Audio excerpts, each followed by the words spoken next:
And now, it's time for another Dice Tower review with Tom Vasel. Hey folks, I'm Tom Vasel, and today we're taking a look at Race for the Chinese Zodiac. In this game, you're one of the animals who wants to be on the Zodiac calendar. The Emperor's having a race. The first 12 animals to win gets to be on the calendar, except you just want to be the first one. Alright, so that's what this is. It's a racing game, but it uses one of my favorite mechanisms where you play a card at the same time everyone else does. You keep playing cards, and you play a card to pick them all up in your hand. I like that a lot. Let's see how it works in this game.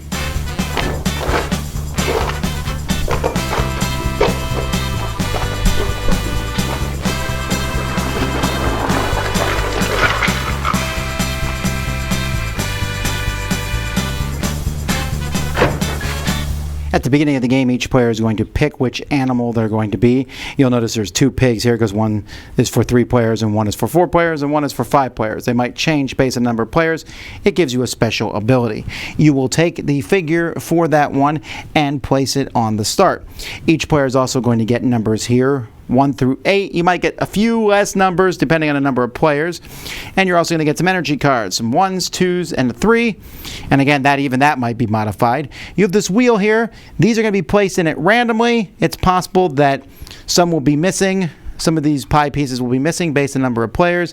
And you have to take this whole thing apart, which is kind of annoying if you're playing with 5 players, and snap it together on the back. So each round of the race, players are going to be picking a card from their hands. So maybe I'll pick Run. They're going to pick an energy card that they have to play with that. So maybe I'll pick a Run 2. We put these face down, 2 cards together, and everyone turns them face up at the same time, revealing them. And then we see what happens. The first thing we check is if you've played a card before. So here I played a 3. If I play a card that's lower than a card I played before, I have to pay some karma tokens. If you can't do that, you have to play a higher card. So if it's 1 less, you play 1 karma token. If it's more than 1 less, you pay 2 of these karma tokens to play a lower card. So if I play this cheat with the 1 here, 2 less than 3, I'd have to pay 2 karma tokens. So that everyone will check that. Then you're going to resolve the actions starting with the number 1 and going all the way up to number 8. To do these actions, you're going to be comparing them on this wheel to see where they are. So for example, I did Run. So I'm going to look at Run here, and I spent 2 energy with it. I will check all the other players to see who else has played a Run card. So let's say nobody else did the Run card. All right, so I'm the only person. So here's energy 1 to 4. Here's energy greater than or equal to 5. So it's 2. It's between 1 and 4. So this is how many spaces I'm going to move. I'm going to move 2 plus, and then it shows this symbol here. That symbol is going to let me exchange energy cards. So I can take energy cards from hand. I can maybe take this 1 and 2 and turn it into a 3. And that's how you're going to get higher energy cards. 1, 2, they go all the way up to 6. You can only have 1, 6, but you can have as many other energy cards as you want. And you can even break a bigger energy card down into smaller ones if you want to. So there's various symbols here on the outside. So this one here, it means I'm going to move 2 spaces. If I had gotten more than 5 energy, I'd move 3. If it shows the player symbol there, that means the number of players in the game. So with each of these, some of the cards are going to let you move. So I'll show you the move cards first. And by the way, this is going to turn every turn, so it's going to be matching different numbers. The purple matches both. When it's at one of these spots and it's Run, it's green, so it will match the green one up here. And if it was Help, then it would match the yellow number instead. So Cheat, whoever has the highest energy card from Cheat will move that far. Everyone else will move back 1 when you cheat. So you want to play the highest energy if possible. Run, the highest person goes whatever the wheel says. Everyone else moves only 1. And Cooperate, if you are the highest or you're tied with someone else for the highest, you all will move whatever the wheel says. Everyone else does not move.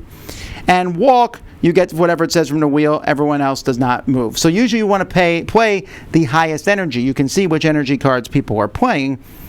Help will give you more of this karma tokens. So you'll be able to collect more karma tokens based on the number on the wheel. And whoever has the highest energy will also get a 1 energy card. All players will get energy cards. That's what Rest does from the wheel. And then the highest will get a karma token. Repeat repeats the last card that you just played, and Strategize lets you pick all your cards back except for the first card that you've played. However, if you're the only person to play Strategize, or you have the highest energy to play Strategize, you get to pick up all your cards. So you have to be careful if you play your 6 energy, if you get one, first with a card that you really like. Let's say I play Run first. I'm not going to get it back if anybody else also plays Strategize or plays a higher one than me. At the end of a round, this will move 1, and people are going to be moving along this track here. Once you go across the river, anytime you play Strategize, you have to discard permanently one of your energy cards, and the first person to get to the finish line is the winner. The components for the game are simultaneously beautiful and annoying. I suppose there's a reason that many of the animals are the same colors. I couldn't find it in the rule book, but why would you make 4 animals green? That just doesn't make any sense to me. Maybe there's a thematic reason for that, but gameplay-wise, it would be super helpful if all the animals were different colors so you can easily tell them apart. They're nice. The wheel is okay, although since it doesn't click, sometimes it moves a little bit, and you're like, wait, where was the wheel at this point in time? There's a symbology and stuff, and I found this to be annoying that you have to take the wheel apart. I'm going to have to actually snap this piece off, which is not easy, and then take this whole plastic part and put it on the other side for 5 players. The board itself is fine. The energy cards are good, although I wouldn't have minded if they made them slightly different looking. They're easy to mix together. And there's a lot of text on the cards. Where I have a big problem with the components is the rule book itself. The rule book, well, here you can find your Chinese Zodiac sign, is 18 pages. But they're really big pages. But that's because for every action, they're like, in a 3-player game, blah, blah, blah, blah, blah. In a 4 or 5-player game, blah, blah, blah, blah. Examples, blah, blah, blah, blah, blah, for each one of these. And they do this to the point where they also repeat the same. Look, I'm for a rule book being clear, but this one just went on and on and on and has boxes. And there's this wall of text, and it's like, wow, I think I could have explained it a little bit better than that. I was a little overwhelmed by the rule book. The game is pretty, and it's a nice looking game overall. So I'll say good components. The only thing I was really unhappy with is this annoying reversible wheel and the rule book. This game is a racing game, of course, and that's the whole point. You're moving along the track trying to get to the end by playing these cards. Like I said, I like this concept of playing cards, but I have a lot of problems with Race for the Chinese Zodiac, which can really be summed up in one thing. It's just that there's way too many rules for how simple the game is. It's overly complicated, which is funny because the game's called Simply Complex, and that is an accurate descriptor of this game to a T.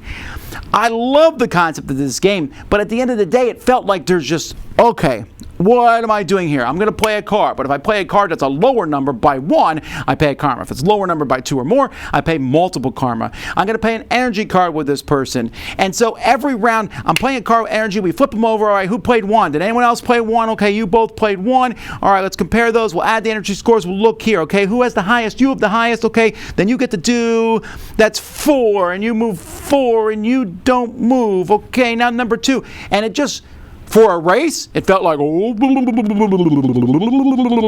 it just felt like so slow.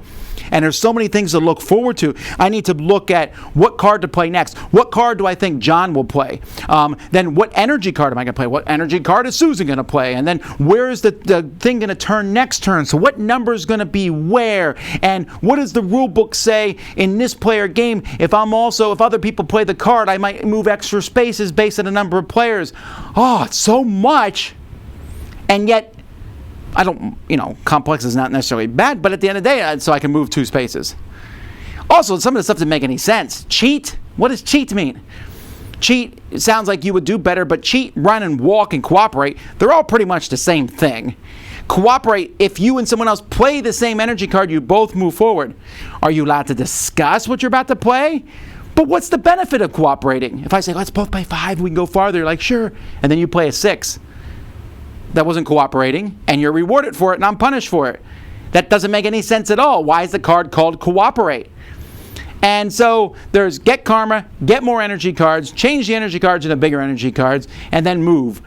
And yes, at the end of the day, it does what I really like. I'm trying to play a card to outthink everyone else.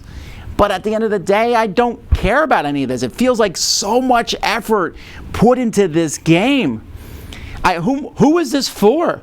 People who like light racing games are going to be overwhelmed by the amount of rules and that spinning wheel. It's hard to keep track where everything is. And I did play this game with a few people, and they were like, what? There's just too much going on. Gamers might like that more, but they're not going to be satisfied. So we're just racing a few spaces down the board, and I'm just trying to play my card at the right time in the right place. And if someone decides to play randomly, well, help you. I mean, I guess you can't play completely randomly because you'll run out of karma if you play lower numbers. It's not necessarily a bad idea just to go 1, 2, 3, 4, 5. I don't know. There's a lot I wanted to like about this game. When I went through the rules, I was like, this seems like I'll enjoy it. But playing the two cards together felt a little awkward. The small text doesn't help too. Trying to figure out where you are on the wheel, what other people might play, who played what, where, when, why. Resolving it to see a few people move forward a couple steps is the very exact opposite of what a race should feel like. I can't recommend this one. It's certainly a pretty box cover, some cool looking components inside. I just didn't really enjoy it. Dice Tower judgment, too much for too little.